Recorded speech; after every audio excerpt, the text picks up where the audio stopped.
Ja, hallöchen meine Lieben und willkommen zurück zu Let's Play Kinetic Cipher. Das ist mal wieder ein bisschen Safe Story. Ist irgendwie in letzter Zeit sehr viel in dem Spiel. Die Dialoge sind teilweise ein bisschen zu lang, meiner Meinung nach, aber na gut. Das heißt zu lang, ist halt irgendwie teilweise ein ganzes Textbox ohne Komma, dass es dich halt irgendwo verhaspelst beim Vorlesen, wenn halt so ewig lange Sätze sind. Das ist halt blöd. Naja, auf jeden Fall geht's weiter. The path I have opened will allow you jetzt fängt schon wieder an.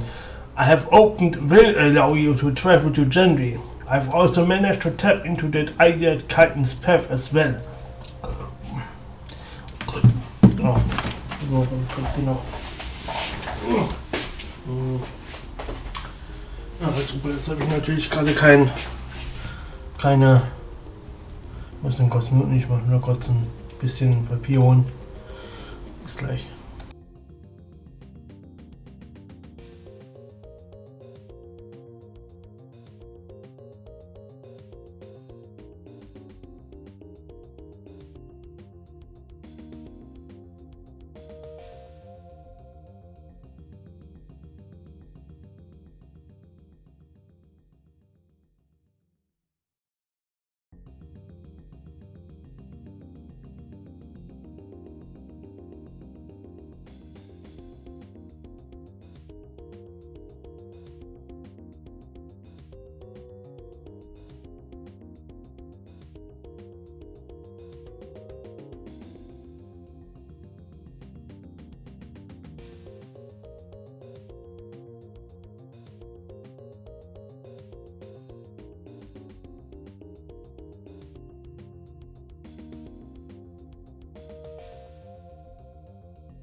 So, ich habe mir mal kurz ein paar Küchentücher geholt. Ich fange mich schon an zu schwitzen.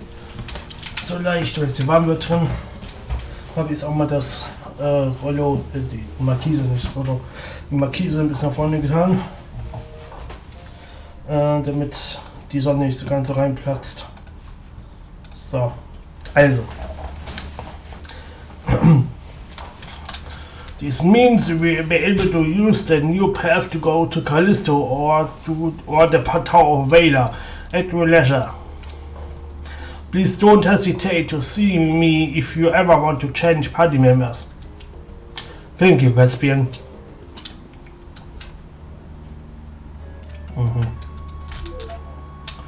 Okay. Muss ich jetzt hier lang oder? Nee, das ist der Tower of Valor. Da müssen wir jetzt nicht hin, denke ich. Wahrscheinlich müssen wir hier irgendwo hin, ne? Ja, das kommt mir unbekannt vor. Das kommt mir unbekannt vor. Ich glaube, wir sind hier richtig. To the left is Master Shen's personal quarters and the Shrine Infirmary. To the right is the warplate that only Master Shen himself can use. Naja, nicht wirklich. Na, jetzt bin ich mal gespannt. There's a patient here right now. Please be quiet so he can rest. Gut, speichern. Master Shen is in his room. Dass die sich auch gar nicht wundern, dass wir rumlaufen, irgendwie gefühlt. Warum? Usually we require visitors to check in before seeing the friends, but the infirmary is pretty slow today, so it isn't a big deal. Okay. Und da haben wir unseren Typen. Rachel. Ever since we found this man buried in a snowbank outside of town, we have been unable to wake him from his coma. Ah, das Rübsen.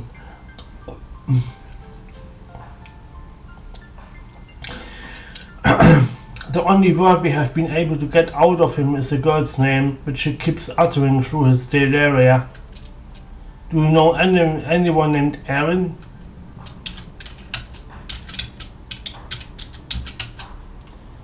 Handweh. Okay, na gut. Sonst nix. Shen, I am Pitoy. I am he. Master Shen, I am Claine-kun. Yes, Denmark student. I know quite a bit about you. Then you undoubtedly know why I'm here, right? You are here because of your friend. I'm afraid it's a very serious case. If you would please follow me, I'll try to explain the situation with your friend.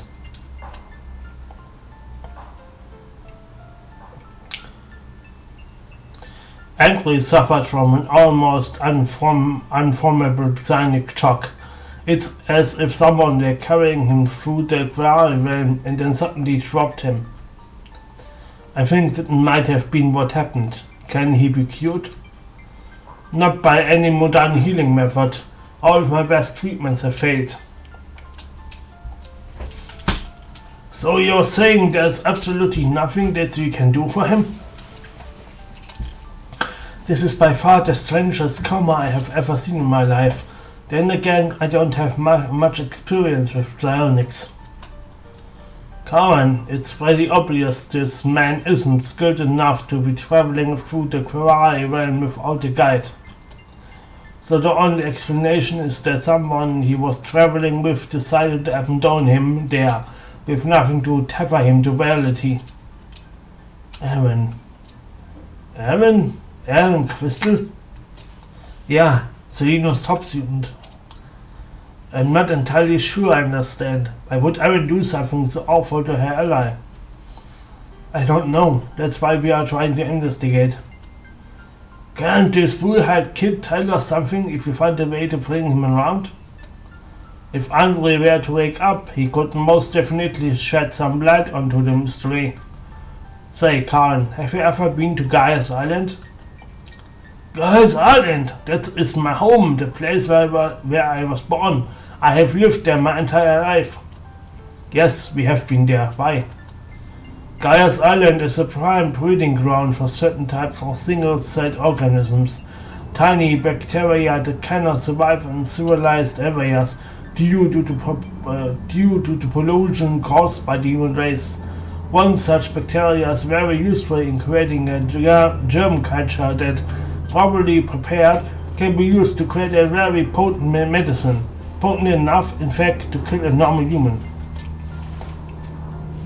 But because Andrew is a novice Cipher, he ought to be learned enough in the trade of psychometabolism to where he won't have to worry about it. Can't. What is he talking about? Psychometabolism is a psionic discipline that allows a Cipher to control bodily functions that are otherwise involuntary. Blood flow, heart rate, lung compression, that sort of thing. So, like, he could make your heart stop beating? If I wanted to, yeah. Creepy. Anyway, what Shen is saying is that this particular medicine is too dangerous to use on normal people.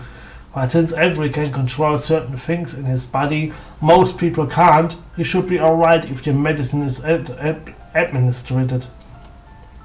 Auch wenn der Geil K.O. ist. Naja. Then again, I'm not sure if he'd be able to handle it while he's in this... Okay, gut. Ja, gut, dass man das jetzt hinterfragt. Karen, it might be a long shot, but if we don't do something, Andre may never wake up again. Well, I don't see that we have much choice then.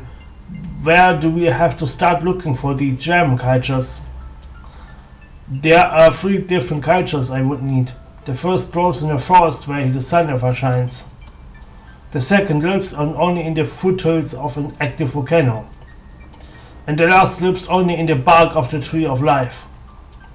He is talking about Shichuhai, Chapanimoto and Michitsuble. I know all these places very well.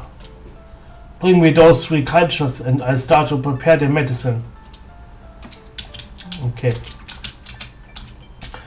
Jetzt dürfen wir nochmal in die Dungeons laufen. Oh, ist das schön, oder? Nochmal Spezialstreckung. Oh, geil. Nice. Geil. Oh, geil. Ja. Oh. Oh, oh, oh. Nice. Nicht. Naja. Wie komme ich jetzt nochmal nach Guy's Island? Ich probiere es ja, aber ja. Ich brauche halt Guy's Island. Müssen wir gucken, wo das war. Ich habe nämlich absolut keine Ahnung gerade. Das ist halt im Grunde eigentlich die World Map, so ein bisschen, aber ich hatte keine Ahnung, wo das nochmal war. Also jetzt nicht lang.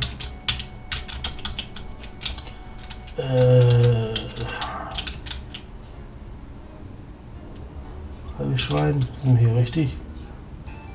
Nee, wir sind jetzt da, wir sind jetzt hier bei der Hauptstadt und so, das ist mir falsch. Das ist ein interessantes Schnellreisesystem, aber ist mir ein bisschen zu, weiß nicht, ein bisschen zu,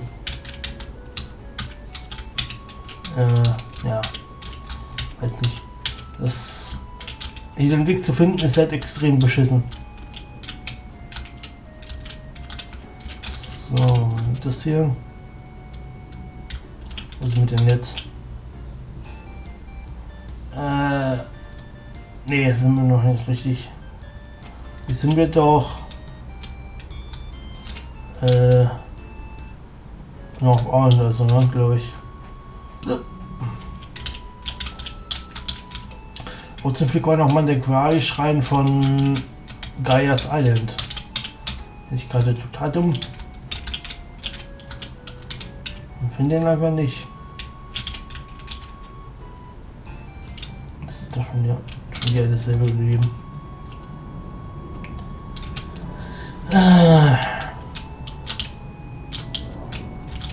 Hier unten kann ich auch nicht lange, das ist echt extrem beschissen. Hier vielleicht irgendwo, was ist hier mit? Ah, das sieht doch schon richtig aus, oder? Ja, das ist Guy's Island, genau. So, okay. Dann ja. Müssen wir hier im Wald erstmal. Wir mussten eine Pflanze suchen, ne, glaube ich. Wenn mich das nicht alles täuscht. Das ist nur die Frage, wo ist die? Hier laufen höchstens kein Gegner rum. Ich kann man den nicht übersehen.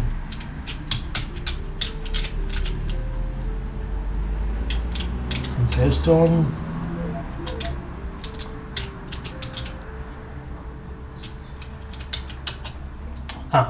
Herrn, perhaps the gems that Chen talk about live on this flower. Well, it's certainly worth a shot. Let's take a handful. Collect the GT flower. Okay. Also wir müssen nach so komischen roten Dingern ausschalten oder was? Na gut. Oh, das wird lustig in einem scheiß anderen Gegenden. Oh, ich glaube zum Dingens gehe ich zuerst erst zum Feuerberg da, zum Vulkan, Feuerberg sag ich schon. Zum Vulkan gehe ich zuerst hin, weil das das ekligste Gebiet war.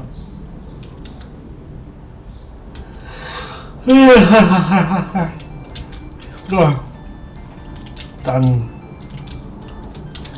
müssen wir erstmal ein paar Viecher erledigen hier, die wir auf den Sack gehen wollen. So. Wie sieht ich EP-mäßig aus? Fenris relativ bald. Und das war's eigentlich. Fenris, Level 19. Das ist auf wie niedrig, der Typ. Gefühlt. Ich meine, unser Hauptprotagonisten hat bald, also Kragen hat bald die Level 30 erreicht. Das ist auch heftig. So. Ich glaube, hier ist es nicht. Ich glaube, wir müssen da zum Baum.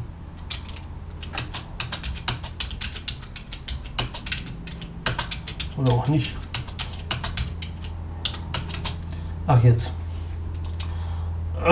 I got loosened the spark. Azrael, what's going on? It is the sacred tree of Gaia. No human can harm it. Well, can animals harm it? You just need a tiny piece of bark. Harm Gaia? But please, Azrael, my friend may never wake up if we don't do something fast. Alright, it is the duty of a great magpie to help his friends in need.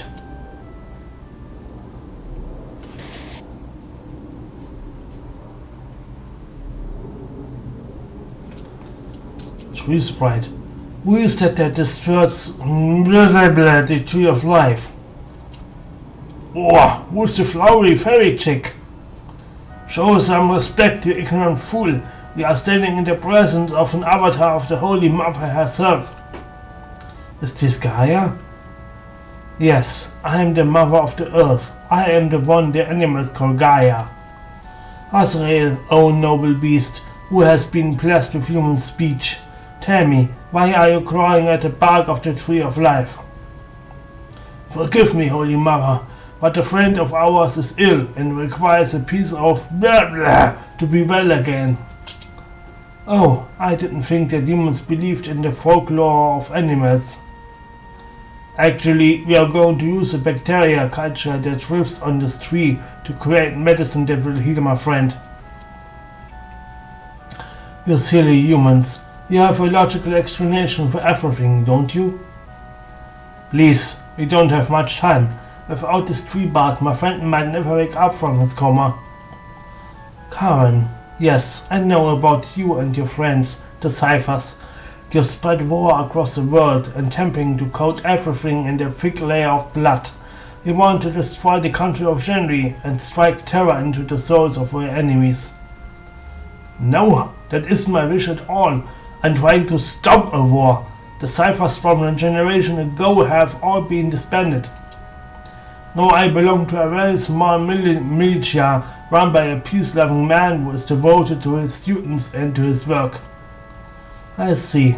So you consider yourself to be an advocate for peace? You despise the harming of innocents? Yes. And yet you dispatched a very old and very wise Pyrosquid on an excursion to Jabal Moto. How does it fit into your anti-war message? The Pyrosquid attacked us when we went into the volcano. We were just defending ourselves. You were very clearly invading its territory. Using your logic, a wolf who has its heart set on a fat sheep in a flock ought to be justified in killing the shepherd. You are lecturing us on morality? What differentiates you murdering the Pyrosquid from a wolf murdering a shepherd? Intelligence. The wolf and the Pyrosquid aren't intelligent creatures like humans are. They are dumb animals. Fenris, you don't mean that. Humans aren't all that smarter than animals, are they? Sorry, Azrael, but it's true. You are a special case, I guess, cause you can talk. Then all beings that can speak are intelligent? I'm sure that your Cipher companion would disagree, Fenris. She has a point, Fenris. I can talk to animals even if they don't have an Azure pendant around their neck. I suppose that I should have tried to reason with the Pyrosquid and that no, we didn't mean it any harm. Even I am jaded in my own intelligence and sometimes tend to group violent animals together with monsters. Azrael, I'm sorry. It's hard sometimes for even me to appreciate life in the same sense that you do. Humans tend to take life for granted, but animals savor every moment of it. I guess that's something I've learned from you, Azrael. You learned something from me? You see, Fenris, animals aren't so stupid after all. So, Karen, now you see why it's such a big deal that you're trying to take a piece of bark from this tree. Blah blah is a living entity just like you or Azrael or even the single-celled organisms you have been hunting for. It should not be taken for granted. But like any good-natured being, I'm sure blah blah would gladly sacrifice a piece of itself to help your friend. Ich kann das nicht aussprechen. Thank you. Collect the Bug of Life. Also, was ist dieser Dialog eigentlich total, Tiere umbringen, schlimm, Veganer, Vegetarier, Das ist bescheuert. Die ganze Dialog, wir haben trotzdem den Scheiß bekommen. Das war unnötig. Nur Spielzeitstrecker. Und wir lernen, es ist das so schlimm, Tiere zu töten. Asrael, my child. It is your duty to keep an eye on Karen. Help her to remember the things she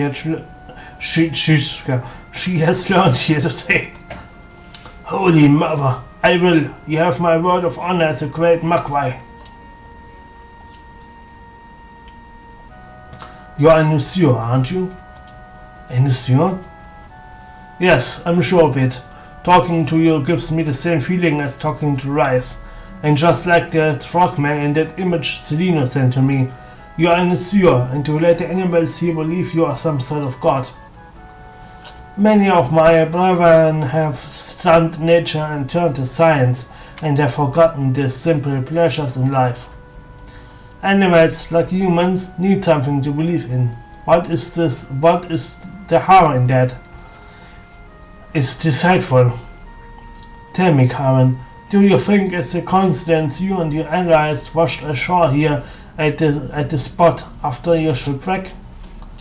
You rescued us? Rice asked me to, so I did so. She habe mir gerade rübsen, deswegen kann ich gar nicht lesen. So.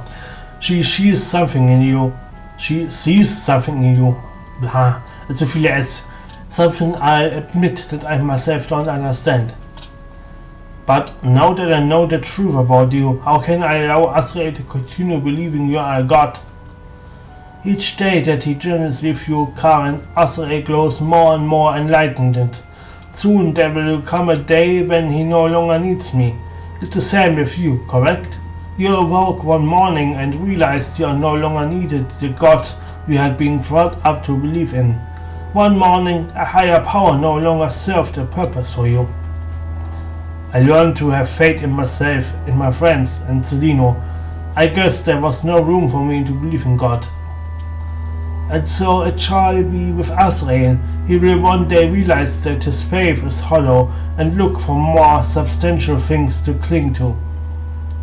He will realize all of his acquired talents are actually his own design, the product of his extensive studying of his enemies and not some sort of divine intervention. At that point, he might even be the most intelligent animal on the planet. The important thing is you don't ruin your friendship with him by trying to make this realization come to him soon. Too soon. Understand? Yes, I be sure to do that. Kann nicht mehr reden. Ich habe schon wieder eine Folge voll. Ja. Ich schneide jetzt wieder und wir sehen uns das nächste Mal bei Let's Play Kinetic Cipher. Auf Wiedersehen, Leute. Auf Wiedersehen.